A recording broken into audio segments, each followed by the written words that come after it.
అసెంబ్లీలో ఏ అంశంపైనా కూడా చర్చ చేసే దమ్ము కాంగ్రెస్ కు లేదని బీఆర్ఎస్ మాజీ మంత్రులు జగదీష్ రెడ్డి, వేముల ప్రశాంత్ రెడ్డి విమర్శించారు. అసెంబ్లీ మీడియా పాయింట్ వద్ద వారు మాట్లాడుతూ కాంగ్రెస్ అమలు కాని హామీలిచ్చి మీ ప్రభుత్వం నా పైన ఏం ఆరోపణ చేస్తుందో, నేను చేసిన దాంట్లో ఏం తప్పు ఉందని చెప్పదలుచుకుందో, ఎక్కడ ఒక రూపాయి అవినీతి జరిగిందని చెప్పదలుచుకుందో చెప్పండి అని చెప్పి ఛాలెంజ్ చేశారు.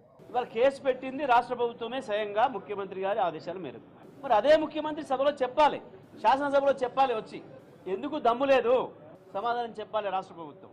రైతు భరోసా మీద చర్చ చేద్దామంటే చేత కాదు, మహిళలకు ఇచ్చిన హామీల మీద చర్చ చేద్దామంటే చేత కాదు, రుణమాఫీ మీద చర్చ చేద్దామంటే చేత కాదు. ఫార్ములా ఈ విషయంలో కేటీఆర్ గారు చేసిన నేరం ఏందో, మీరు వారి మీద చేస్తున్న ఆరోపణలు ఏందో ఏడాదిగా మీరు తవ్వి తవ్వి తవ్వి తవ్వి తవ్వి వెతికితే దొరికిన ఆధారం ఏందో సభలో చర్చ పెడదాం పట్టండి అని చెప్పి అడుగుతున్నాం. మేము పిరికి పందలాగా దాచుకుంటున్నారు.